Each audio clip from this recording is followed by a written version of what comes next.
Hello students, আজকে এই ভিডিওটার মাধ্যমে আমরা শিখব ট্রিগোনোমেট্রিক আইডেন্টিটি ইউজ করে কিভাবে আমরা এই টাইপটা সলভ করতে পারি।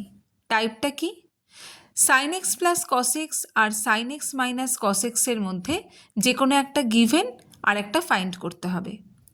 এই টাইপের সামে এই ফর্মুলাটা খুব জরুরি। কেন একটু দেখে নিই। Sine x plus cos x a plus b format, sin x minus cos x a minus b format, a plus b a minus b এর মধ্যে যে কোনো একটা গিভেন আর আরেকটা হচ্ছে আমাকে ফাইন্ড করতে হবে। সেক্ষেত্রে ডান দিকের পার্টটা কনস্ট্যান্ট হওয়াটা খুব জরুরি।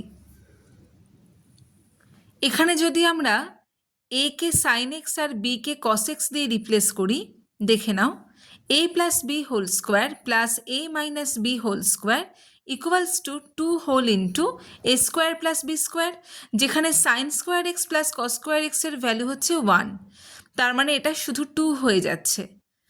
এখানে আমি যে সামটা নিয়েছি সেখানে sine x plus cos x হচ্ছে এ, রিপ্লেস করো sine x minus cos x whole square তাহলে 2 মাইনাস এ স্কোয়ার, তারপরে ভ্যালুটা বার করে নিয়েছি।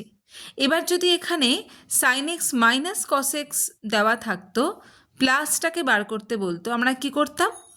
এর জায়গাতে ভ্যালুটা রিপ্লেস করতাম, করে 2 মাইনাস করে সেটাকে রাইটে নিয়ে যেতাম। তাহলে আমরা আশা করি বুঝতে পারছি যে sine x plus cos x আর sine x minus cos x যে সামে এই দুটোর মধ্যে যে কোনো একটা দেওয়া থাকবে, আরেকটা ফাইন্ড করতে হবে। আমরা শুরুটাই করব এই লাইনটা দিয়ে, যেহেতু রাইট সাইডটা ডাইরেক্ট 2 হয়ে যাচ্ছে। কমেন্ট সেকশনে অবশ্যই জানাবে তোমরা এটা বুঝতে পারলে কিনা। Thank you.